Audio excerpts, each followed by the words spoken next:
신앙생활을 하다 보면 간혹 신실하다 하는 그리스도인들 중에서 교회에서 삶을 말하고 가르치는 것을 불편해 여기시는 분들을 만나게 됩니다. 교회는 믿음을 가르쳐야지 왜 바르게 살라고 정직하게 살라고 삶을 말하고 윤리와 도덕을 가르치느냐는 거예요. 윤리적이고 도덕적인 삶을 가르치는 것은 복음이 아니라는 것입니다. 복음이 아니고요. 심지어는 반복음적이기까지 하다. 그러니까 교회에서는 삶을 말하면 안 된다는 거예요. 윤리 도덕적인 삶을 살라고 경건하고 거룩한 삶을 살라고 그런 말하는 거 아니라는 거예요. 믿음으로 살아야 된다. 우리가 믿음으로 살 때 구원을 받는다. 이 복음을 전해야 된다라는 거예요. 여러분 혹시 이런 말을 하시는 이런 신앙을 가지고 계시는 분을 만나본 적이 있으신가요? 여러분은 이런 말을 어떻게 들으시나요? 듣기에 따라서는 굉장히 믿음이 좋은 것 같고 진리에 서 있는 것 같고 복음을 말하는 것 같지만 사실은 그렇지 않습니다. 물론 분명히 말하자면 성경의 핵심은 사람은 스스로를 구원할 능력이 없다. 오직 하나님께서 우리를 구원하실 수 있고 우리가 할 수 있는 일이라고 하는 것은 오직 하나님의 그 은혜와 그 사랑을 믿는 것밖에는 없다. 우리가 경건하게 산다고 윤리도덕적으로 산다고 우리가 우리 자신을 구원할 수는 없다. 이것이 맞기는 맞습니다. 틀린 말은 아니에요. 그렇지만 여러분 성경을 보십시오. 성경이 삶에 대해서 아무런 말을 하지 않고 있느냐? 아니잖아요. 성경을 보시면 성경이 얼마나 많은 부분에서 삶에 대해서 말하고 있는지, 성품에 대해서 말하고 있는지, 윤리 도덕적인 삶을 살아야 된다고 말하고 있는지 금방 읽게 됩니다. 오늘 말씀도 보실까요? 오늘 말씀 보시면은요, 바울은 어제 말씀드렸죠. 그의 참 아들 된 디도에게 거룩한 삶을 살라고 말해요. 1절 말씀을 한번 보십시오. 같이 읽어보실까요? 오직 너는 바른 교훈에 합당한 것을 말하라. 바른 교훈에 합당한 것을 말하라고 하잖아요. 그러면서 그레데 사람, 지금 디도가 그레데에 있었잖아요. 그레데 사람에게 거룩한 삶을 살라고 그렇게 가르치라고 하는 거예요. 2절부터 4절까지 말씀을 한번 보십시오. 같이 읽어보실까요?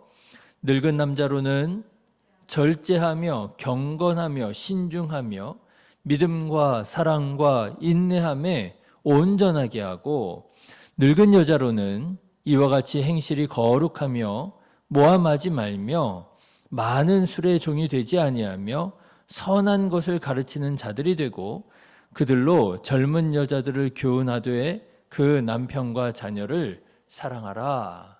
그렇죠. 이게 삶이잖아요. 경건하고 거룩한 삶에 대해서 그리고 윤리 도덕적으로 깨끗한 삶에 대해서 말하고 있잖아요. 그렇게 가르치라고 지금 권면하고 있잖아요. 여러분 저는 이렇게 말씀드리고 싶어요. 믿음으로 구원받은 것이 맞습니다. 우리는 믿음을 말해야 되고 우리는 믿어야 됩니다. 그렇지만 믿음으로 산다는 것이 함부로 사는 것을 의미하는 건 아니에요. 그렇죠? 오히려 믿음으로 사는 사람은 어떻게 살아가야 되나요? 경건하고 거룩하게 살아가야 되는 것이지요. 사랑하는 성도 여러분, 믿음을 가지고 살아가시되 그 믿음이 경건한 삶으로 꽃을 피우고 거룩한 삶으로 열매 맺게 되시기를 주님의 이름으로 축원합니다. 자, 그러면 바울은 그리고 성경은 왜 이렇게 그리스도인의 삶에 대해서 가르치는 것일까요? 우리를 구원하시는 하나님의 방법, 정말 믿음에 대해서만 말하면 되는 거 아닌가요? 믿음으로 구원받고 믿음으로 구원받으면 되는 거 아닌가요? 그게 우리 목적 아닌가요? 네, 물론 말씀드린 것처럼 사람은 행위로 구원받는 것이 아니라 믿음으로 구원받는 것이기는 하지만 여러분 오늘 말씀을 보시면 바울은 아주 중요한 그런 말씀을 하고 있습니다. 우리가 왜 경건하고 거룩한 삶을 살아야 하느냐? 왜냐하면요, 하나님의 거룩하신 말씀이 비방을 받지 않도록 하기 위해서라도 우리는 경건하고 거룩한 삶을 살아야 된다라는 거예요. 5절 말씀을 한번 보십시오. 5절 말씀 우리 같이 읽겠습니다. 시작. 신중하며 순전한 집안일을 하며 선하며 자기 남편에게 복종하게 하라. 이는 하나님의 말씀이 비방을 받지 않게 하려 함이라. 왜 경건하고 거룩한 삶을 살아야 된다고요? 왜냐하면 하나님의 말씀이 비방을 받지 않도록 하기 위해서 경건하고 거룩한 삶을 살아야 된다. 그렇게 말하는 거예요.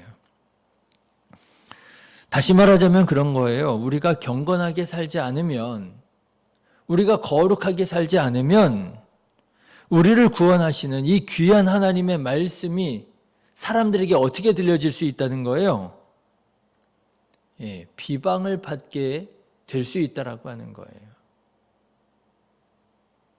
실제로도 그랬습니다. 디도서 1장의 말씀을 보면 그레데인들은 어떤 사람들로 나오느냐 하면 무분별하고 비도덕적으로 사는 것으로 유명한 사람들로 나와요. 여러분 디도서 1장 12절 말씀 한번 보실래요? 디도서 1장 12절. 그레데 사람들이 당시에 어떻게 소문이 나 있었느냐? 같이 읽겠습니다. 그레데인 중에 어떤 선지자가 말하되 그레데인들은 항상 거짓말쟁이이며 악한 짐승이며 배만 위하는 게으름뱅이라 그러는 거예요. 이렇게 소문이 난 사람들인 거예요. 그런데 여러분 생각해 보십시오. 이런 그레데 사람들이 예수님을 믿었다고 하는데, 이제 예수님을 믿고 그리스도인이 되었다고 하는데 그들의 삶이 하나도 변하지 않고 여전히 거짓말하고 여전히 게으름뱅이로 산다고 생각해 보세요. 사람들이 예수님을 믿겠습니까? 사람들이 하나님의 말씀을 어떻게 여기겠습니까? 어떻게 듣겠습니까? 예수 믿어봤자 소용없네. 그러지 않겠어요? 하나님의 말씀, 그 말씀에 순종하여 살아가는 것,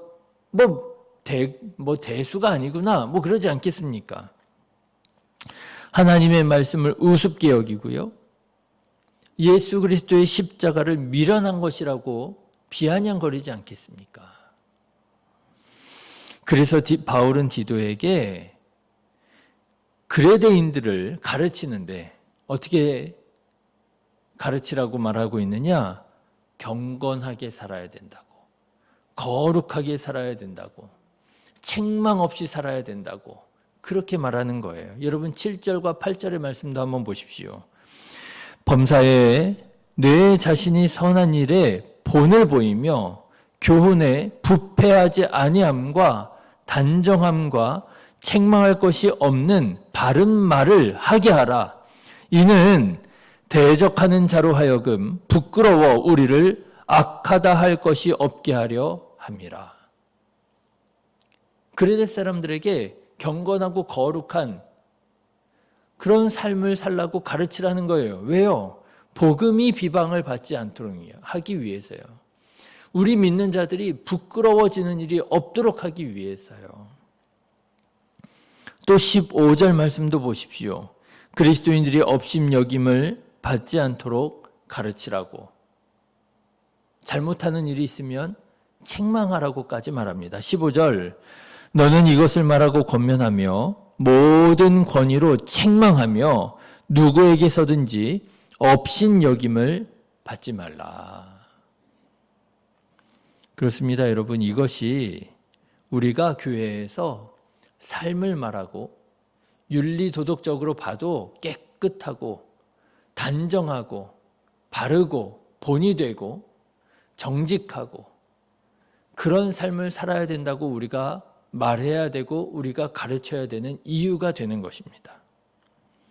우리가 가진 이 진리와 우리의 믿음과 하나님께로부터 받은 구원과 자유를 우리 주변에 있는 모든 사람들에게 온전히 전하려면 우리는 더욱 경건하고 더욱 거룩하게 살아가야 되는 거예요.